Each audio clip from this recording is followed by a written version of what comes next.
All right. Hello and welcome, students. Myself, Kumar Saurabh. Today I'm present in front of you with a passage related to your critical reasoning, and it is the daily practice sheet number 10 to be exact.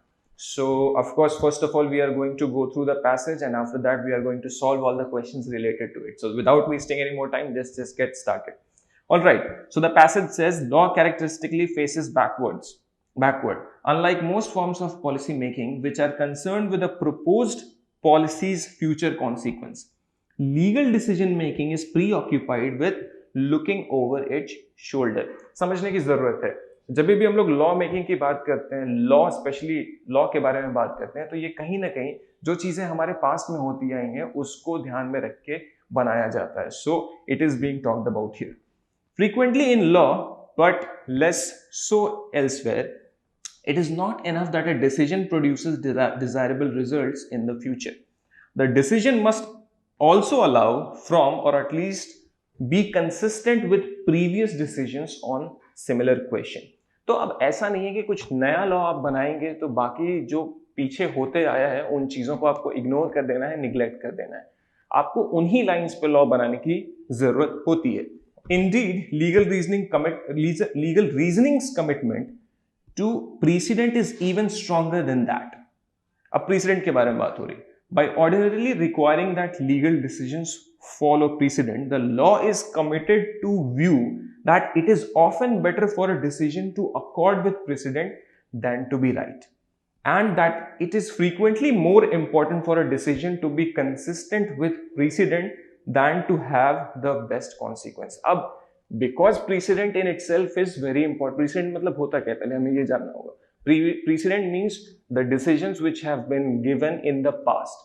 तो कोई भी law बनाते हैं हम लोग तो प्रीसिडेंट्स को ध्यान में रख के बनाना चाहिए, और कभी कभार ये ज्यादा बेनिफिशियल होता है कि ज्यादा डिजायरेबल रिजल्ट्स की तरफ जाने से बेहतर है आप प्रीसिडेंट्स के साथ स्टिक करो.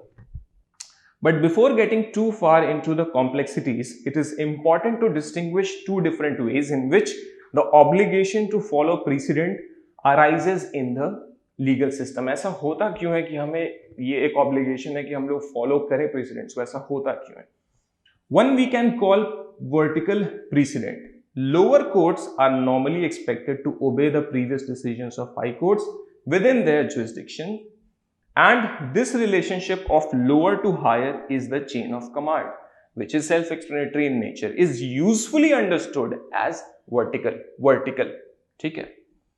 Federal district courts are obliged to follow the precedents of the Court of Appeals of their circuit, and the courts of appeals are obliged to follow the precedents of the Supreme Court. So basically, all the courts which are subordinate to the higher courts, उनको higher courts के precedents को मानना पड़ेगा.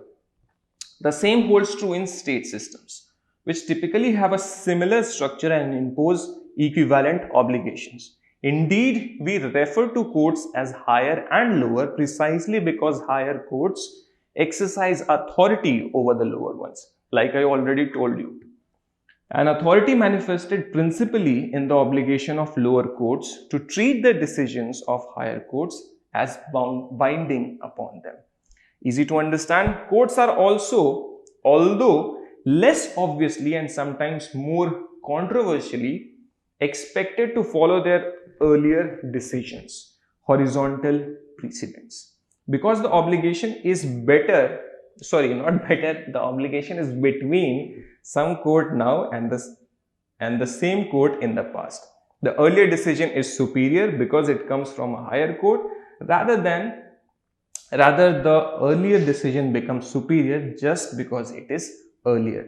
The obligation of a court to follow its own previous decision is typically known as stare decisis. तो दो तरह के precedent के बारे में पूरे पैसेज में बात हुई, एक था वर्टिकल और एक था हॉरिजॉन्टल. वर्टिकल कब? तो उन केसेस में जब सबऑर्डिनेट और हायर कोर्ट्स की हम लोग बात कर रहे हैं, तो जो हायर कोर्ट्स होगा उसका डिसीजन आपको मानना पड़ेगा. वर्टिकल ये होता है कि सेम कोर्ट में जो डिसीजन पहले हुआ है शायद उस पर आप स्टिक करके काम करो तो ज्यादा बेहतर होगा. So it was being talked about in the whole passage here. So based on all of that, the first question is a current decision should be. The first question is a current decision should be. The right answer here is going to be C. Should be in sync with a binding precedent than be right. Alright, ये बड़े अच्छे से mention भी है passage में, ज़्यादा मुश्किलात होगी नहीं आपको ये बनाने में. Second question, which of the following would most weaken the author's contention? Here the right answer is going to be B. A federal district court took a decision on a case ignoring all previous precedents. तो ये चीज weaken कर देगा author के argument को अगर ऐसा कुछ सही है तो. Correct inference is, next question, correct inference is state SSS is autonomous, antonymous, not autonomous, antonymous to horizontal precedent. B. Vertical precedent is based on chronology of event. C. Horizontal precedent is based on judicial hierarchy. No, none of these are correct. So D is going to be the right answer here. Next question, which of the following is the correct inference? Correct inference. The right answer here is going to be C, which says courts are obliged to follow the decisions of courts above them in the judicial hierarchy. Very simple. Last question of this paragraph, which of the following is the conclusion of author's premises? Conclusion of author's premises. Okay, here the right answer is going to be B, which says obligation of following the precedent may jeopardize the result of cases. So it can be a proper conclusion based on all the evidences which the author gave in this particular passage. So you saw we have done this passage, we have completed this passage, the passage is done, we have understood it, we were able to solve all the questions related to it, and I really hope that you guys also understood everything which I tried to discuss today. Thank you so much for watching the video. Keep on watching all the content that we upload regularly on our official CLAT Gurukul channel. I'll see you next time. Till then, take very good care of yourself. Thank you.